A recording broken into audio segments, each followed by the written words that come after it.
ZYU 964. Estúdio AFM. Operando em 87,5 MHz.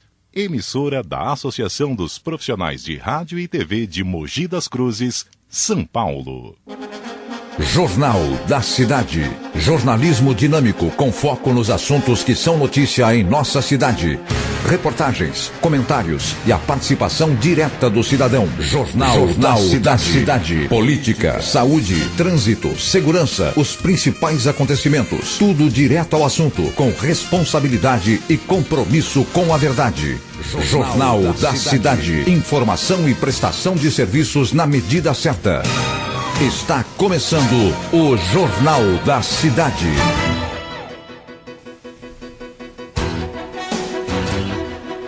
Muito bom dia, pontualmente 7h01. Está começando a primeira edição do Jornal da Cidade na Rádio Estúdio AFM. Muito prazer, eu sou Ed Castilho.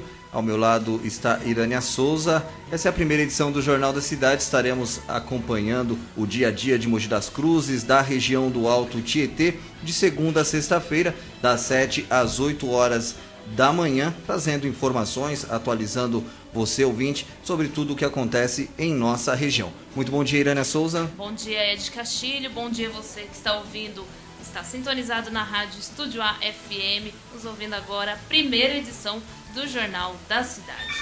Vamos agora aos destaques de hoje que é uma segunda-feira, dia 4 de maio. Você fica atualizado dos fatos que acontecem na nossa região. Destaque de saúde, começa hoje em todo o Brasil a campanha de vacinação contra a gripe. A meta é imunizar 49 milhões de pessoas. Psicóloga da Fundação Casa, conciliadora da Terceira Vara Civil da comarca de Suzano, Mônica Marques, vai participar hoje da primeira edição do Jornal da Cidade, debate a respeito da redução da maioridade penal. Oportunidade, FATEC abre inscrições do processo seletivo para segundo semestre de 2015. E Estado de São Paulo registra 222 mil casos de dengue confirmados em 2015. E a POSP poderá ser multada em R$100 mil por conta do descumprimento de liminar concedida pela Justiça. Também vamos falar de esporte. Nos pênaltis, Santos vence Palmeiras na final do Paulistão. Também vamos acompanhar aí os principais campeões. Ontem teve decisão em todos os campeonatos estaduais. Vamos trazer as informações do esporte também aqui na Estúdio AFM.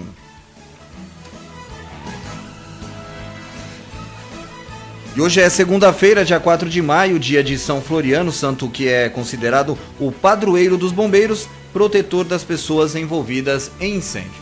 Hoje também, Ed Castilho, é considerado um feriado para os fãs de Star Wars, para celebrar a cultura de Star Wars e honrar os filmes criados por George Lucas.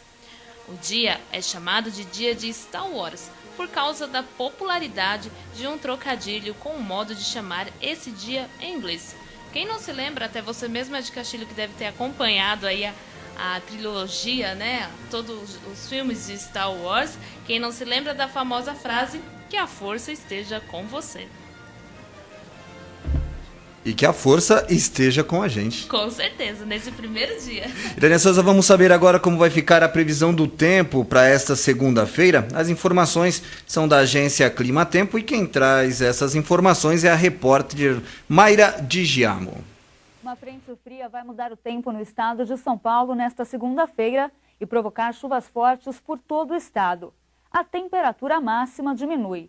No Grande Rio, as pancadas de chuva chegam no período da noite, mas no sul de Minas Gerais já pode chover a partir da tarde. No norte fluminense, Espírito Santo e na maior parte de Minas Gerais, o sol ainda predomina e não chove. A mínima prevista em São Paulo é de 17 graus e 18 graus em Belo Horizonte. A máxima prevista para Vitória é de 31 graus e 33 graus no Rio de Janeiro.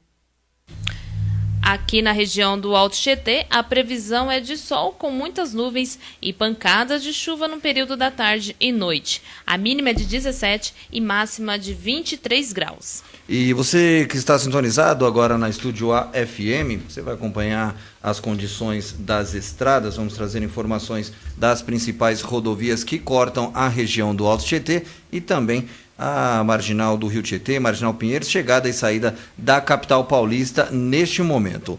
O motorista que está circulando neste momento pela rodovia Mogi Dutra, o trânsito se intensifica na saída de Mogi das Cruzes, mas por enquanto não há nenhum ponto de parada. A rodovia Presidente Dutra, na região de Guarulhos, o motorista encontra tráfego intenso tanto sentido São Paulo quanto sentido Rio de Janeiro. Tráfego é lento também na rodovia Hélio Smith, que dá acesso ali ao aeroporto internacional de Guarulhos. No momento, o trânsito segue tranquilo na região central de Mogi, na SP66 e também nas principais cidades aqui da região do Alto Tietê. Lembrando que hoje circulam no centro expandido, não circulam no centro expandido da capital paulista os veículos com as placas finais 1 e 2 até às 10 horas da manhã e também das 5 horas da tarde às 8 horas da noite. E lembrando também, né, Ed Castilho, que você, motorista, você que está andando pelas estradas que cortam o Alto Tietê, ou até mesmo a região central de Mogi das Cruzes, percebeu algum buraco, algum acidente, alguma coisa assim que está atrapalhando o trânsito, seja um carro quebrado, pode mandar aqui pra gente, via WhatsApp, você que tem acesso à rádio, tem acesso ao WhatsApp, pode mandar aqui pra gente, que nós vamos estar falando aqui no ar, para você, ouvinte, até também para estar auxiliando as outras pessoas que também estão seguindo pelo mesmo caminho. Então, manda aqui pra gente. É um buraco, é uma via que não está em manutenção. A gente tem ali a Olegário Paiva, entre a Ricardo Vilela, que está em obras. Então, naqueles trechos, sempre tem uma lentidão. Mas você pode enviar aqui pra gente. Qual que é o número, Ed? Vamos atualizar o nosso ouvinte, lembrando que o Jornal da Cidade, canal aberto para você ouvinte, você pode participar, temos alguns meios de participação. WhatsApp, o nosso WhatsApp é o 971819101, 971819101. Pela internet você pode também acompanhar via chat, pode acompanhar o nosso estúdio ao vivo, que é o estudioafm.com, estudioafm.com. Pelo telefone é o 2988-8860. 2988-8860. Esses são os nossos canais e estão aí abertos para você ouvinte, para ajudar a gente a fazer o Jornal da Cidade. Lembrando que o Jornal da Cidade é feito para o ouvinte e com certeza com as demandas que os ouvintes nos trouxerem, será um jornal mais dinâmico e essa é a nossa intenção. Pode também estar gravando um áudio, né, pelo WhatsApp que a gente coloca aqui. Exatamente. Irânia, vamos falar sobre a vacinação contra a gripe. Lembrando aí que mais de 40 milhões de pessoas devem ser imunizadas contra a gripe no país. A partir de hoje, a vacina, que é o principal método de prevenção contra as doenças respiratórias, ela ajuda a reduzir as internações por pneumonias e o número de mortes por complicações da influenza. Os principais sintomas da gripe são febre, tosse, dor na garganta e dores de cabeça, dores musculares e também nas articulações. A vacina contra a gripe vai ser disponibilizada para crianças de 6 meses a menores de 5 anos e idosos, trabalhadores da saúde, povos indígenas, gestantes e mulheres com até 45 dias após o parto. População privada de liberdade e funcionários do sistema prisional também serão vacinadas, pessoas com doenças crônicas não transmissíveis e com outras condições clínicas especiais. Lembrando também que a principal forma de transmissão do vírus da gripe é pelo contato com secreções das vias respiratórias eliminadas por pessoas contaminadas. A Campanha Nacional de Vacinação contra a Gripe do Ministério da Saúde começa hoje e vai até o dia 22 de maio em todos os postos de saúde do Brasil e durante toda a semana a gente vai acompanhar, vai trazer todos os detalhes sobre a campanha de vacinação contra a gripe. Lembrando que no dia 9, no próximo sábado é o dia D da campanha de vacinação contra a gripe e o ministro Arthur Quioro, ministro da Saúde, no lançamento da campanha de vacinação contra a gripe que começa hoje, ele deu aí alguns detalhes. Vamos ouvi-lo. A vacina é muito segura, ela evita complicações, ela evita internações e evita até 75% dos óbitos. Portanto, é decisiva essa mobilização nacional que começa no dia 4, no dia 9 de maio, sábado. Mais de 60 mil postos estarão abertos em todo o país para poder fazer vacinação. O ministro Arthur Chioro, ministro da Saúde, ele ressaltou também todos os detalhes relativos à campanha de vacinação contra a gripe, lembrando que ainda a vacina está disponível para a população, protege contra os principais vírus em circulação da gripe.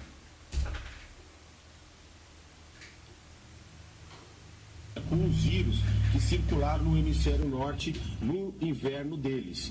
Portanto, nós temos os três principais vírus, o H1N1, H2N3 e o B, que são aqueles que compõem a vacina que está sendo fornecida para a nossa população, a mais moderna, a mais segura e, portanto, aquela com maior capacidade de proteção para a população brasileira.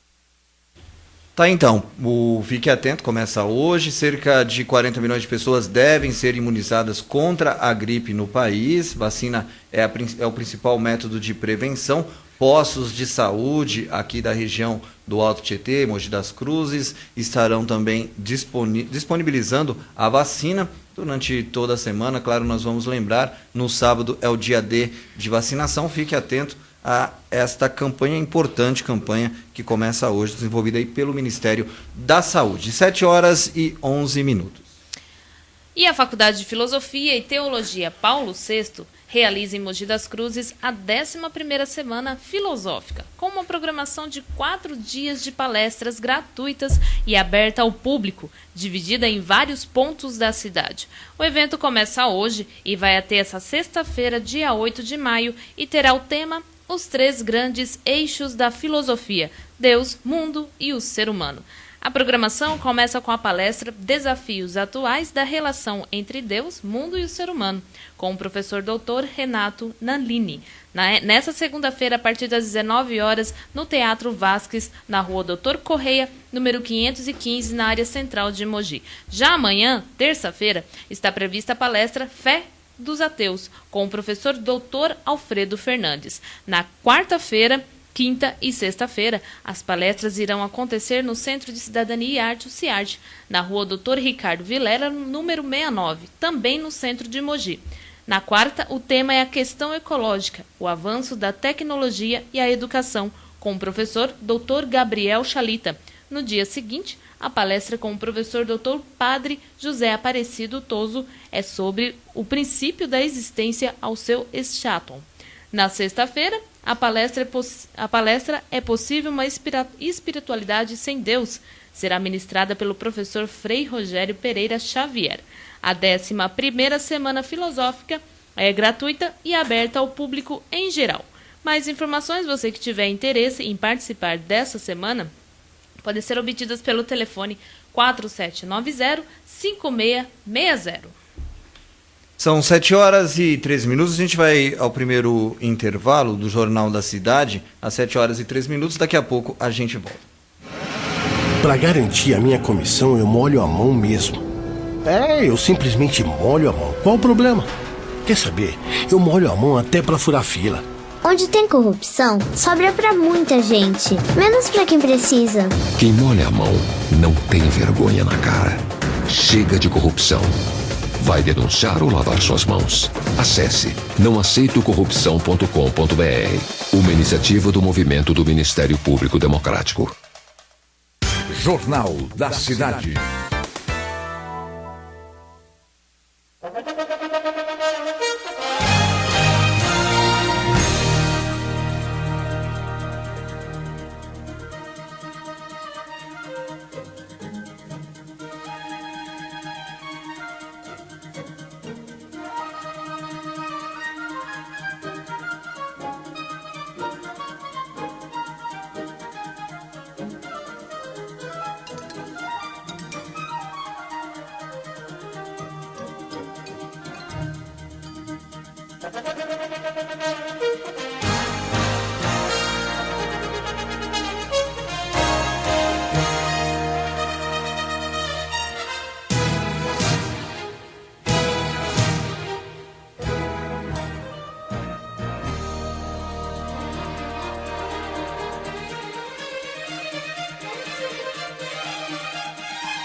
18 minutos, voltamos com o Jornal da Cidade, que começa hoje é a nossa estreia, e estamos aí das 7 às 8 horas da manhã, de segunda a sexta-feira, trazendo as principais informações de Mogi das Cruzes, também da região do Alto Tietê, e na proposta aqui do nosso jornal, todos os dias nós vamos trazer um debate, algum tema que está tomando conta da opinião pública, que esteja aí sendo debatido. E na edição de hoje do Jornal da Cidade, nós vamos falar sobre a redução da maioridade penal, projeto de lei polêmico, divergente, tem trazido opiniões contrárias e está sendo amplamente debatido na Câmara de Deputados Federal. Esse projeto está atualmente para votação no Senado. Hoje quem participa do Jornal da Cidade é a Mônica Marques, a Mônica que é psicóloga, também conciliadora da Terceira Vara Civil da Comarca de Suzano, já foi conselheira tutelar, atua de forma direta as questões relativas à criança e o adolescente, e como representante, sobretudo aí de entidades que têm essa relação mais próxima com a criança e o adolescente, eu gostaria de saber da Mônica como ela está acompanhando esse debate. É uma pauta que estava lá engavetada e voltou à tona. Mônica, primeiro eu quero agradecer você por participar dessa primeira edição aqui do Jornal da Cidade e saber como que vocês estão acompanhando esse debate e por que você acha que essa pauta ela é tão polêmica e ela voltou à tona justamente nesse momento, já que ela estava aí meio que engavetada. Bom dia, Mônica. Bom dia, Ed. Eu agradeço o convite e a oportunidade de estar falando um pouquinho mais sobre o assunto. Essa PEC, que a gente até estava discutindo esses dias, que parece que não por acaso recebeu o número 171, né? A gente entende, nós, defensores dos direitos humanos de crianças e adolescentes, a gente entende que isso é um estelionato social, porque é um grande engano, né? Então a gente precisa pensar, o foco está equivocado, que tem adolescentes, pessoas praticando crimes, isso não resta dúvida. O problema é o foco que está sendo dado para resolver o problema. A gente sabe que precisa resolver, a questão é seríssima, mas a solução que está sendo dada faz a gente pensar que é meramente uma coisa eleitoreira mesmo, para angariar votos, porque assim a população está equivocada, às vezes a mídia influencia negativamente nisso, tem um grande engano aí, só para não se estender muito, só para dar uma geral, se você olhar o sistema penitenciário, não tem mais onde pôr pessoas, as pessoas que ali entram não saem socializadas. Então, assim, o que a gente está pretendendo, né? Aumentar aquela população que já não tem condição. Eu gostaria muito de ver os nobres deputados mirando o seu foco nessa situação, né? A população carcerária assim, não poderia estar isenta dos direitos básicos, saúde, educação, acesso à profissionalização para poder trabalhar, e assim eles não têm, são jogados ali. Então quer jogar adolescentes ali também, em nome de quê? Né? Aí diz que isso vai resolver, vai terminar com a violência, fala um monte de bobagem, assim que a gente fala, puxa vida, a população está sendo enganada, né? Porque isso não termina. As pessoas que estão ali em presídios, todo mundo sabe como é que funciona ali, né? As possibilidades que eles têm de se organizar mais firmemente, né? Filiar mais firmemente ao crime organizado e dali mesmo praticar crimes, determinar crime. Então, assim, é um grande engano, infelizmente, né? A população está sendo enganada. E a gente tem um percentual muito grande de pessoas que são favoráveis à redução da maioridade penal, justamente por conta disso que você disse, por acreditar que isso seria uma solução e isso seria seria, de alguma forma, reduziria o crime. Se eu não me engano, são 87% da população que apoia esse tipo de medida. Por que você acha que chegou nesse número tão alto de 87%, e você disse que pode estar tendo uma inversão do que poderia ser feito. Então, seria paliativo, mas o processo seria outro. O que deveria ser feito em relação ao jovem e adolescente hoje, e por que esse número tão grande de pessoas que veem na redução da maioridade penal a solução em si para o problema da criminalidade? Então, uma das coisas que eu imagino, né, que o tempo que essa PEC ficou engavetada, as pessoas contrárias, né, a essa questão da diferenciação no atendimento para adolescentes, né, que praticam ato infracional ou crime, eles tiveram tempo e foram ganhando espaço com a população, assim, desvirtuando as coisas, distorcendo, né, os assuntos, distorcendo os fatos. Adolescente é responsabilizado pelos seus atos a partir dos 12 anos de idade. Só que pela lei que garante um atendimento diferenciado para eles, eles são responsabilizados, mas de forma cidadã, né, com garantia dos direitos fundamentais e assim, com dignidade, que a gente pretende que pelo menos, né, os legisladores pretendiam que pelo menos os adolescentes não fossem atirados naquele fosso do cárcere sem as mínimas condições. Essa era a ideia. Então, o que a gente vê falar bastante, né? Se um adulto fizer alguma coisa, ele vai preso. Se o adolescente fizer a mesma coisa, não acontece nada. Aí a gente já devia desconfiar dessas pessoas, porque acontece sim. A medida mais gravosa, né, que pode acontecer para um adolescente que o juiz pode aplicar é a medida de privação de liberdade. Né? Só que fica sim internado, fica privado da liberdade, tem grades, né? Não sai a hora que quer, só que o ambiente mais salubre, eu estou falando do estado de São Paulo, tá, gente? Que a gente já avançou um pouco, mas se você for para outros estados aí, e esses deputados deveriam estar vendo isso, a medida socioeducativa não está sendo aplicada de forma adequada. Né? Tem lugares que se assemelham a prisões nas condições de insalubridade e aquelas coisas todas. O que se pretende? A pessoa que errou, ela tem que ser informada do erro dela, aprender, né, parar para pensar qual seria a forma correta de atuar numa sociedade, mas por meio de exemplos. Né? Então, o que uma pessoa que errou vai aprender de bom com aquele tipo de exemplos que recebe, por exemplo, na cadeia, do jeito que está ali, sem acesso ao trabalho, sem acesso à dignidade. Então, o adolescente é, sim, responsabilizado, só que o máximo são 3 anos. Né? O máximo, e aí é onde eles usam esse argumento também para distorcer. E a gente teria que pensar, né, quanto tempo precisa para uma pessoa entender que o que ela fez está errado. Mais de 3 anos levaria para uma pessoa entender que o que ela fez está errado e aprender minimamente a fazer diferente. Não precisa mais que isso. O problema é que a sociedade quer se afastar dessas pessoas, colocar debaixo do tapete. Aí é outra coisa, porque esse reencontro vem. E eu acho que a gente tinha que estar pensando nisso. Né? Então são várias distorções. E eu ficaria muito contente se esses deputados estivessem olhando como que está a execução da medida, né? Porque o Estatuto e o SINASE são leis que estão aí, o Estatuto vai para 25 anos e ele ainda não está sendo aplicado na integralidade. Então eles deveriam estar verificando as condições dessas crianças e adolescentes, escola, creche, as famílias dessas crianças que de alguma forma precisam de algum apoio, estão vivendo alguma vulnerabilidade, que vão acabar se caindo no mundo do crime.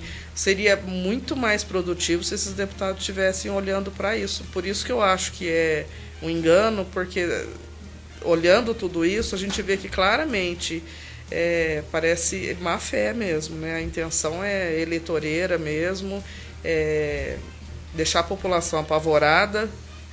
Sempre que aparece algum adolescente que praticou um ato infracional, já tem aquele destaque maior, né? São não sei quantos adultos e um adolescente, aquele um adolescente tem aquele destaque para dizer, deixar assim, e não vai acontecer nada com ele, então a população está em pânico. Existe algum dado, Mônica, que indique, por exemplo, o fato do adulto, porque muita gente utiliza do argumento de que o adolescente ele vai saber que ele já sabe de antemão que não tem a punição, que pode ser solto, enfim. E existe algum dado específico que indique a participação de adolescentes em crimes? E se esse comportamento de saber que não vai ser punido, ele é realmente utilizado? Alguma pesquisa indica isso nas entidades que você já trabalhou ou representa, enfim? Então, eu trabalho na Fundação Casa, né? Ações administrativas e fatos assim, eu só posso narrar os que já foram divulgados. Então, assim, o que a gente tem é que menos de 1%, né, dos adolescentes praticam atos infracionais na relação com os adultos. A questão do não acontece nada, eles estão aprendendo com a gente que não acontece nada. Eles já estão chegando com esse discurso de que não acontece nada, mas eles aprenderam aqui com a gente, sociedade, né? De tanto ouvir falar que não acontece nada. E quando chegam numa medida mais gravosa, que é a internação, toma aquele choque, né? E fica com 4, 6 meses, Ed, a pessoa já está angustiadíssima, perguntando quando é que pode ir embora. Então, assim, 3 anos é tempo suficiente para punir e ensinar, se a medida for aplicada de maneira correta. A gente ainda tem muito desafio.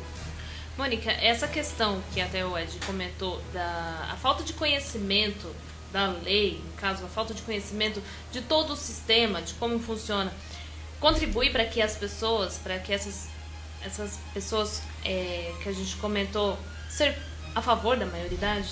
Sim. As pessoas não tendo conhecimento, quem tem acesso ao conhecimento o faz de forma distorcida, o que sobra, né? Sobrou as pessoas que estão recebendo o tipo de... A gente precisa de informação, né? Se só vem esse tipo de informação, adolescente faz o que quer e não acontece nada, todo dia a pessoa ouvindo aquilo, eles estão acreditando, né? Que não acontece nada. Dá a impressão que eu trabalho num parque de diversões, né? Falo, nossa, mas como assim? Como é que a pessoa não enxerga? Não enxerga porque não está sendo mostrado. Infelizmente. É justamente esse ponto que eu queria tocar contigo, o papel da mídia em si. A gente, como jornalista, até ficou surpreso essa semana de uma possível convocação do Datena, do Marcelo Rezende e da Sherazade para a audiência pública que vai discutir essa questão da maioridade penal. E até que ponto essas figuras que formam opinião, a gente sabe o nível de audiência, enfim, que são programas que têm um pé muito focado ali na questão da violência, e influenciam justamente esse quadro que você apresentou aí, que é quase um pânico social em relação a esse tema, né? Que impede um pouco dele ser aprofundado. Como que você vê o papel da mídia, da imprensa em geral? Então, é nesse sentido mesmo. Você imagina, é convocada uma audiência pública para discutir. O viés já está dado. Você convidou essas pessoas, a gente já sabe o que essas pessoas pensam, né? E é uma forma chula, grotesca de colocar as coisas, é um jeito de encarar e de distorcer os fatos assim que a gente sabe, dá mídia, dá ibope, e dá pânico na população. Então a gente já vê, aquilo já vem com esse viés, essa discussão vai ser feita esperando que seja a maioria contra, não há vontade de discutir seriamente o tema, né? O que a gente percebe é uma guerra de forças, querendo mostrar os lados, né, como se fosse alguma coisa idealística, assim, que nem jogo de futebol, né, cada um com sua torcida, e você vê que de alguns pontos assim não tem vontade de discutir seriamente os temas, que as pessoas vêm fechadas, não querem olhar, não querem entender. Se a gente fala alguma coisa, eles já estão com aquele discurso pronto, e a gente vê que é desejo de distorcer mesmo, porque inteligência e capacidade para parar e pensar no assunto eles têm o suficiente. Mônica, que pé que está, por exemplo, a tramitação desse projeto de lei? Para que o nosso ouvinte possa entender quais são os caminhos aí. O texto está agora no Senado para aprovação, depois ele volta para a Câmara, como que está? Não, passou pela primeira comissão de Constituição e Justiça. Foi aquela briga danada, a gente se mobilizou bastante, porque tanto foi falado, né, cláusula pétrea. A Constituição tem entre os artigos lá elencados, um deles que diz da questão da proteção à criança e adolescente. E isso é tido como cláusula pétrea, assim, não pode ser modificada. E ficou falando muito isso na mídia e dava a impressão que o pessoal estava querendo tocar só nesse assunto, porque a comissão que estava, essa PEC, era justamente a comissão que tinha a incumbência de dizer se aquilo era ou não constitucional. Se fosse decretada inconstitucional, já parava ali essa PEC de novo. Então a briga foi essa e acabou passando. Então é mais uma preocupação que a gente vê.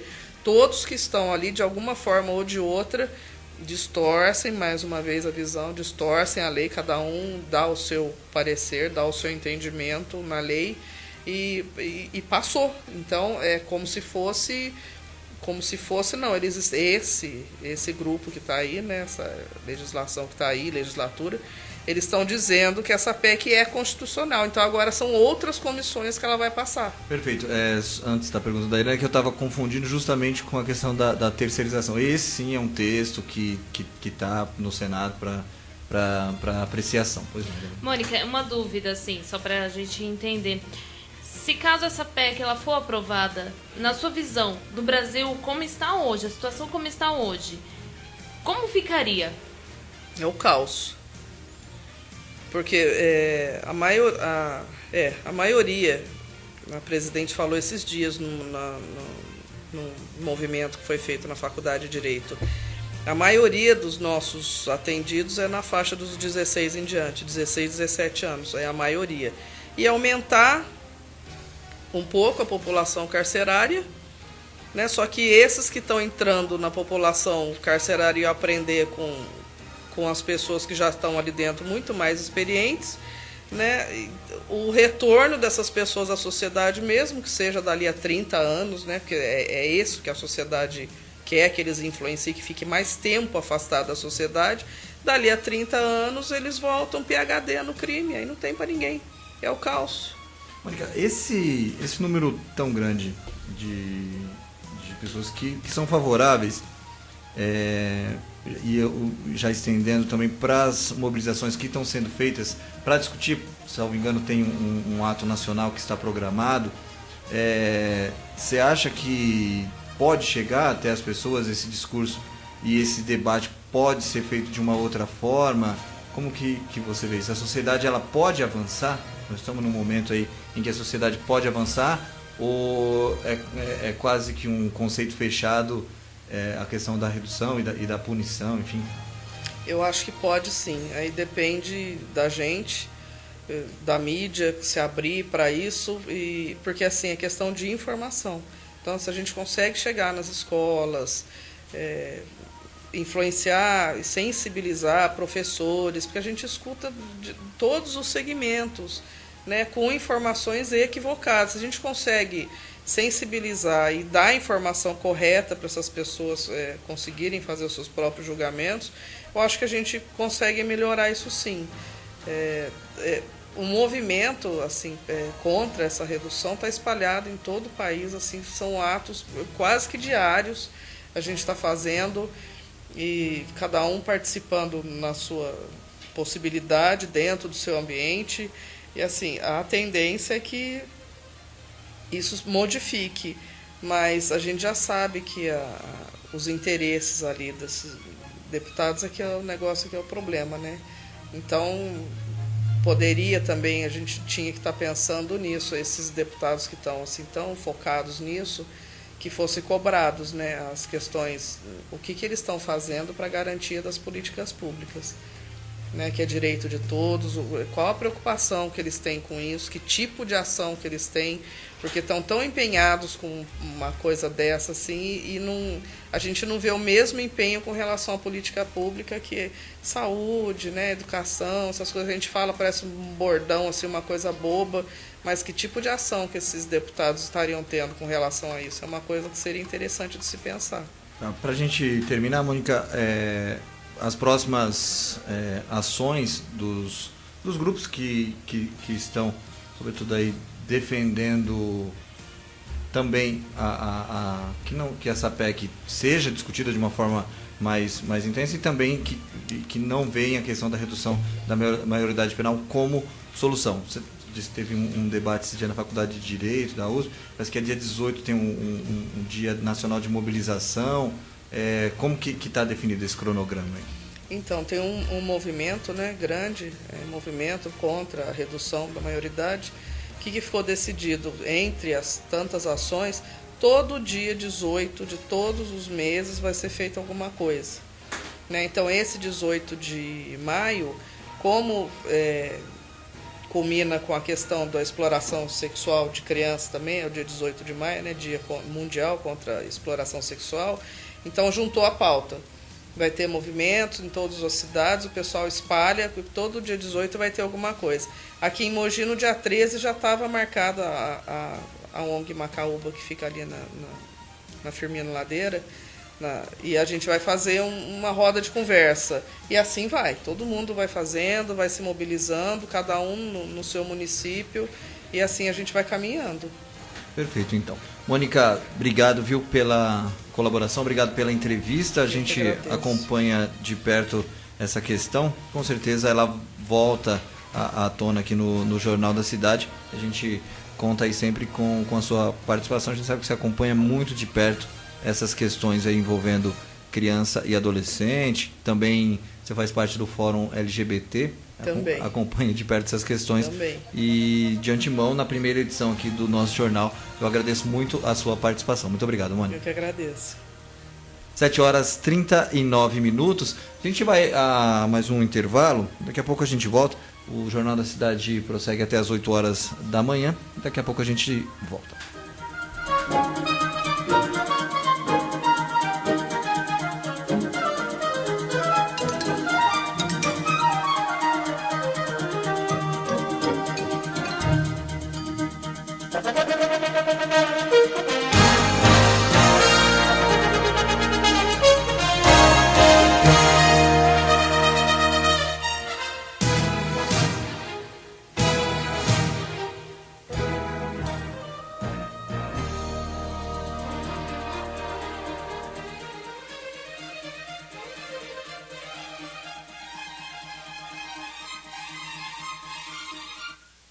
ZYU 964, Estúdio AFM, operando em 87,5 MHz, emissora da Associação dos Profissionais de Rádio e TV de Mogi das Cruzes, São Paulo. Parece que estamos perdendo a pressão. Doutor, aqui! Desfibrilador, rápido! De novo! Voltou. O pulso voltou. Até quando o Brasil vai aguentar? Ajude a acabar com a corrupção antes que ela acabe com a saúde, com a educação, com a cidadania, com o nosso futuro. Denuncie. Acesse nãoaceitocorrupção.com.br. Uma iniciativa do movimento do Ministério Público Democrático. Você está ouvindo Jornal da Cidade. Jornalismo dinâmico, comprometido com a verdade.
Sete horas e 42 minutos, voltamos com a primeira edição do Jornal da Cidade. Jornal da Cidade que você, ouvinte da Estúdio AFM, pode acompanhar também pela internet, estudioafm.com.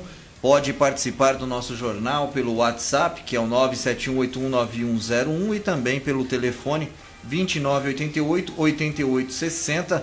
São os nossos canais de comunicação. E essa é a primeira edição do Jornal da Cidade. E estamos aí de segunda a sexta-feira trazendo informações para você, informações de Mogi das Cruzes e também da região do Alto Tietê. Informação a respeito da FATEC, lembrando que a FATEC está com inscrições abertas a partir de amanhã, o processo seletivo para o segundo semestre de 2015.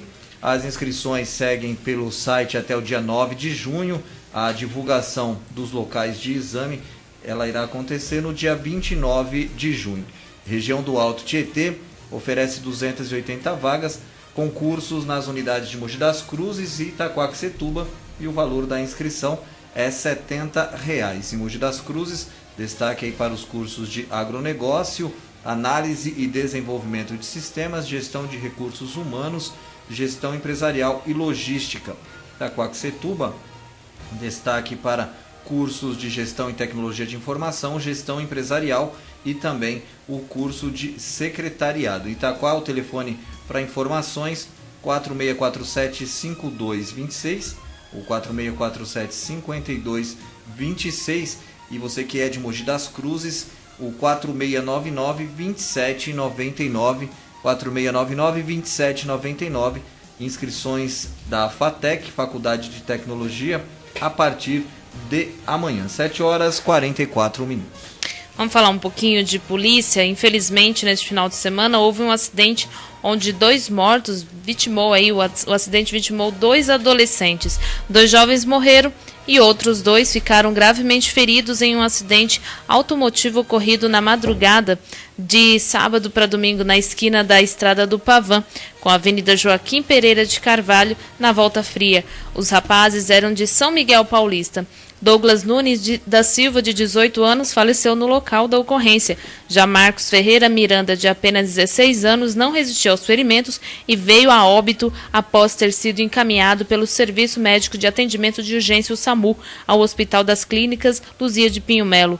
Ambos os corpos foram reconhecidos por familiares que chegaram ao 2º Distrito Policial em Bras Cubas, bastante abalado. As outras vítimas são Bruno Ferreira do Nascimento, de 22 anos, e Felipe. Até então, 2 adolescentes morreram em um acidente grave ali na Volta Fria. Essa matéria do Diário, saiu do Diário de Mogi, de ontem, né, de domingo, a matéria de Sabrina Paca. Então houve aí esse acidente. Acompanhando ainda a repercussão do terremoto que aconteceu no Nepal, a mogiana e a família chegaram ao Brasil, eles estavam no Nepal. Kelly Pinheiro Bevilacqua vivia no país desde 2009, mãe da mogiana não conseguiu passagem e continua no país atingido aí por este terremoto. A mogiana Kelly Pinheiro Bevilacqua, de 42 anos, chegou na tarde do último sábado ao Brasil.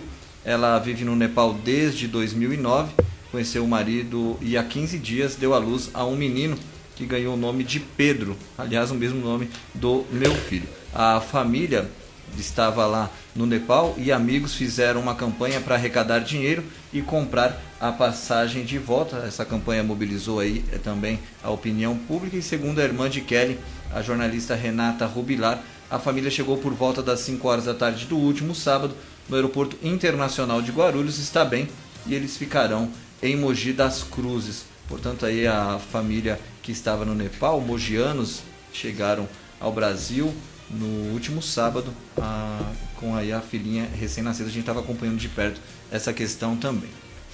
Vamos falar de oportunidades, Ed? Oportunidades de emprego? Opa! Toda segunda-feira, aqui no Jornal da Cidade, a gente vai ter um quadro que a gente vai estar divulgando as vagas, né? Vagas de emprego de toda a região do Alto Tietê nos postos de trabalho da região. Hoje, o Pátio de Mogi das Cruzes oferece mais de 300 vagas em diversas áreas. Há 10 vagas para auxiliar de limpeza. A empresa pede homens e mulheres com experiência e ensino fundamental completo. Também há 10 oportunidades para cobrador de transporte público. São aceitos homens e mulheres que têm o ensino médio completo. Não é preciso ter experiência. Ainda há 3 vagas para empregada doméstica. As interessadas devem ter experiência na profissão.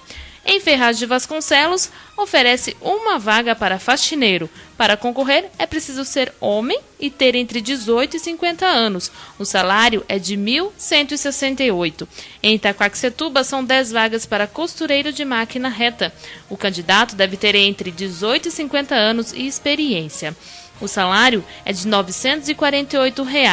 E lá falando um pouquinho aí sobre o endereço dos postos de trabalho, o posto de Arujá fica localizado na rua Professor João Feliciano, no bairro Barbosa.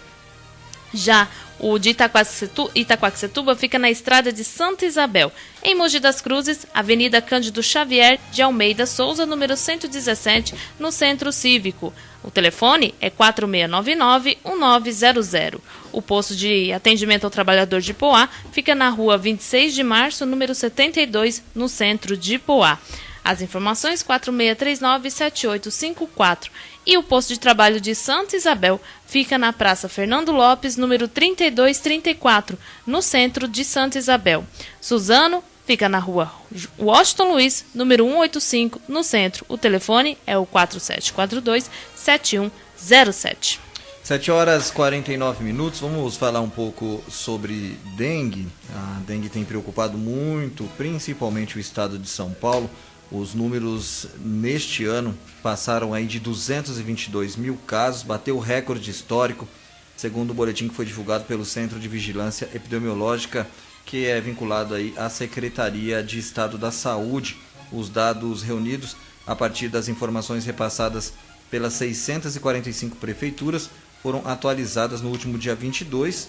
O número de casos deste ano é o maior desde o início da série, em 1987. A Secretaria Estadual de Saúde destacou que desde janeiro foram contabilizados e confirmados 212.904 casos, pois só leva em consideração os casos que são autóctones. Por este critério, o número de casos de 2015 também supera o de 2013. Cerca de 2/3 de todos os casos de dengue neste ano foram concentrados em apenas 30 municípios paulistas, entre eles a própria capital paulista. O especialista em saúde pública, o Adriano Mondini, ele comenta esses dados, principalmente essa série histórica que em 2015 chegou a mais de 222 mil casos. A gente está com um problema gigantesco de dengue há pelo menos 3 décadas no Brasil. A doença ela começou a ficar endêmica a partir da década de 90. Significa o quê? Não precisa estar com um período mais chuvoso ou um período mais seco. A gente sempre tem casos de dengue, em maior ou menor quantidade. Olhando os casos de dengue no Brasil, o estado de São Paulo vem em um número ascendente de casos. A gente teve aí grandes epidemias, principalmente em 2007, em 2010, em 2011. Em 2013, a gente já teve no estado de São Paulo 220 mil casos. O vírus, ele geralmente circula onde há uma grande população. E a gente tem uma quantidade muito grande de casos, porque a gente tem uma das maiores populações por metro quadrado do Brasil. Está no estado de São Paulo. Logicamente, a gente vai ter mais casos. Mas esse ano, não era de se esperar que a gente tivesse tantos casos assim. E aí a gente teve um outro problema. A seca causou, de uma forma geral, uma certa ideia de que provavelmente a gente não teria grandes casos de dengue porque não teve chuva, gerou um certo conforto, imaginando-se que a epidemia de dengue não aconteceria. E ela veio muito forte e ocasionada pelo dengue 1. E a vacina que começou a ser elaborada há 2 anos deu bons resultados em fases anteriores. Pesquisadores do Instituto da Faculdade de Medicina da USP fizeram uma vacina com o vírus da dengue enfraquecido. Ela foi fabricada para combater os 4 tipos de vírus que existem no país em uma única dose. Na primeira fase, 50 voluntários foram vacinados, na segunda fase, 130 pessoas. Cientistas dizem que os resultados são promissores e a população aguarda também aí ansiosa o resultado dessa vacina contra a dengue. O especialista em saúde pública, o Adriano Mondini, destacou também os principais fatores que contribuíram com os casos de dengue, com esse número de 222 mil casos de dengue no estado de São Paulo. Quais seriam os principais vilões? O clima, a gente imaginar que as pessoas estejam guardando água por conta da falta d'água, né, da crise hídrica. Eu acredito que pode ter sido um contribuinte para que isso acontecesse, esse número gigante de casos, mas eu acredito também que a gente tem uma população de vetores que ela se renova muito rapidamente e, logicamente, essa população de vetores, ela consegue encontrar uma maneira de se procriar, independente de chuva ou não. A gente tem visto um comportamento do Aedes aegypti que tem mudado durante as décadas. Quando o dengue começou a ser um grande problema de saúde pública no Brasil, os pneus eram os principais criadores do mosquito. E hoje, eles são importantes criadores, mas não são os mais importantes criadores. Então a gente tem uma mudança aí na população de vetores. E talvez a capacidade vetorial também do mosquito em transmitir o vírus tenha aumentado. São vários fatores diferentes que a gente pode elencar para essa epidemia que a gente está tendo no Brasil e principalmente aqui no estado de São Paulo. Tá aí, portanto, o número de casos de dengue confirmados no estado de São Paulo, que chegou a 222.044 casos em 2015. Então segue aí também todas as recomendações. Você que tem água parada em casa, tome cuidado. São recomendações que devem ser seguidas e também que os municípios, enfim, que o poder público possa fazer a sua parte. A gente sabe que a região do Alto Tietê são inúmeros os focos para que surja o criador de dengue, principalmente em terrenos abandonados. Então que a população faça a sua parte e que também o poder público dê conta aí de fazer a sua parte para tentar minimizar esses casos de dengue. Uma série histórica aí que chamou a atenção em 2015. O estado de São Paulo, lógico, por ser o estado mais populoso do país, apresenta os índices com maiores casos de dengue. São 7h54. E a Procuradoria-Geral do Estado ingressou um pedido para que o Sindicato dos Professores do Ensino Oficial do Estado de São Paulo, a PEUESP, seja multado em R$100 mil por conta do descumprimento de uma liminar concedida pela Justiça no dia 22 de abril. A liminar proibia a entidade de obstruir total ou parcialmente rodovias de São Paulo. Na última quarta-feira, uma manifestação organizada por aproximadamente 60 professores da PEUESP obstruiu totalmente a rodovia SP-101 no trecho do quilômetro 1, no município de Campinas. A Procuradoria também anexou reportagens que comprovam o fechamento da via. Segundo a juíza Laís Helena Bresser Amaral, o sindicato não deve praticar qualquer ato de turbação ou esbulho nas rodovias do estado de São Paulo ou das vias que lhe permitam acesso. A entidade foi proibida pelo Poder Judiciário de veicular inserções na TV que incitavam os pais dos alunos da rede a não enviar seus filhos para a escola. De acordo com a juíza, a prática adotada pela PEUESP revela-se ilícita e extremamente prejudicial aos interesses dos menores, segundo a juíza, pelo que defere parcialmente a liminar. 7h55.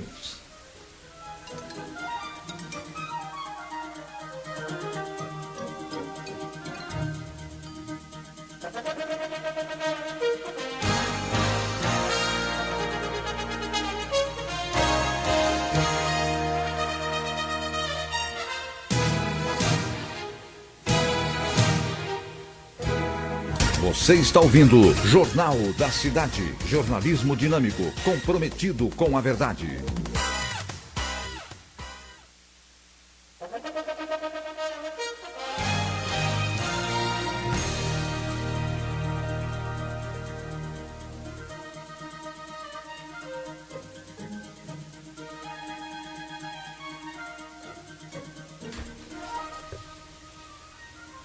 Sete horas e 56 minutos. O Santos é o campeão paulista.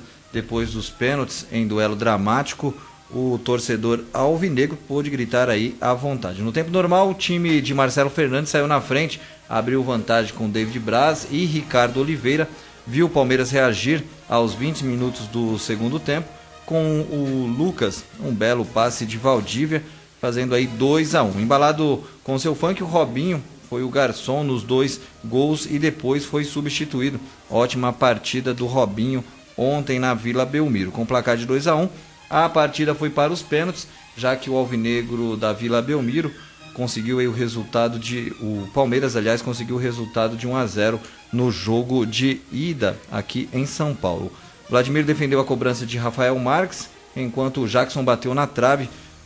Perfeitos, os donos da casa não erraram e puderam, enfim, comemorar o 21º título no Campeonato Paulista. O Santos, ele passou o time do São Paulo, hoje é a terceira força do futebol paulista em número de títulos. O técnico do Palmeiras, Oswaldo Oliveira, ele falou da campanha do Verdão, você que é palmeirense, trazemos aí a sonora do Oswaldo Oliveira, ele falou da campanha do Palmeiras no Campeonato Paulista e também das expectativas que ele tem para o time nas próximas competições, aí na Copa do Brasil e também no Campeonato Brasileiro. Eu acho que a decisão só aconteceu no apito final, porque no primeiro tempo, normalmente o Santos ia levar vantagem, como levou, acabou fazendo 2 gols. Mas eu acho que com a alternativa das expulsões, o Palmeiras cresceu, usou melhor o fato do campo ter mais espaços no segundo tempo, criamos boas oportunidades, mantivemos o Santos sob pressão com domínio completo em grande parte do jogo. Aquilo que nós planejamos acabou acontecendo em forma de gol. Nós poderíamos até ter empatado o jogo e ter saído daqui campeão. Nós queríamos muito título, né? Eu acho que a justificativa é o time do Santos, que foi equilibrado durante a competição toda. Nossa equipe cresceu, oscilou, mas cresceu principalmente nas partidas finais. E hoje, se tivesse saído com o mérito do título, eu acho que também era merecido. Aí o técnico Oswaldo Oliveira falando da campanha do Palmeiras, e quem falou também sobre o título foi o atacante Robinho, camisa número 7 do Santos. Robinho, que foi campeão pela primeira vez na Vila Belmiro, destacou a superação da equipe alvinegra, o Santos, que era uma das forças desacreditadas, havia aí desmontado o elenco, estava desacreditado no início do Campeonato Paulista. O Robinho, após a partida, falou aí da superação do elenco santista. O time se reerguer, o Santos tem isso de se reerguer, tá no DNA do clube, a gente com muito sacrifício, lutando, se empenhando, o time abraçou. Eu queria também aproveitar o momento para agradecer o professor Anderson também, que foi o treinador que começou um trabalho aqui, e mas é mais fácil bater o pênalti do que ficar ali torcendo. Eu estava muito emocionado, primeira vez que eu fui campeão aqui na minha casa, aqui na Vila Belmiro, meus filhos, minha esposa ali assistindo, então muito feliz. Acho que o Palmeiras também está de parabéns, a gente nunca quis menosprezar o Palmeiras, né, pelo vídeo que eu fiz brincando. Acho que o Palmeiras também tem uma grande equipe, só brilhantou ainda mais o nosso título. Tá aí, portanto, parabéns à equipe santista, parabéns a você, santista, campeão paulista, 21º título do Santos Futebol Clube. São pontualmente 8 horas da manhã. E chegamos ao final da primeira edição do Jornal da Cidade. Agradecemos por ter nos acompanhado, né? Agradecemos a sua audiência. A produção do Jornal da Cidade, da equipe do jornalismo da Rádio Estúdio A FM, que tem trabalhos técnicos de Arlindo Santos. Arlindo, muito obrigado. Só abrindo aí também um parênteses, na nossa primeira edição, mudando um pouco aí o nosso fechamento, gostaria de agradecer ao Arlindo por essa oportunidade. A primeira edição do Jornal da Cidade com todos os percalços, e durante toda a semana a gente pretende trazer informações e notícias para você aqui da região do Alto Tietê, sempre com dinamismo e com a credibilidade que, claro, você ouvinte venha a nos dar. Muito obrigado. Obrigado pela sua companhia, e agora você fica com a programação musical da Rádio Estúdio A FM. Tenha um excelente dia e até amanhã. Jornal da Cidade. Jornalismo dinâmico, comprometido com a verdade. Informação e prestação de serviços na medida certa. Jornal da Cidade. ZI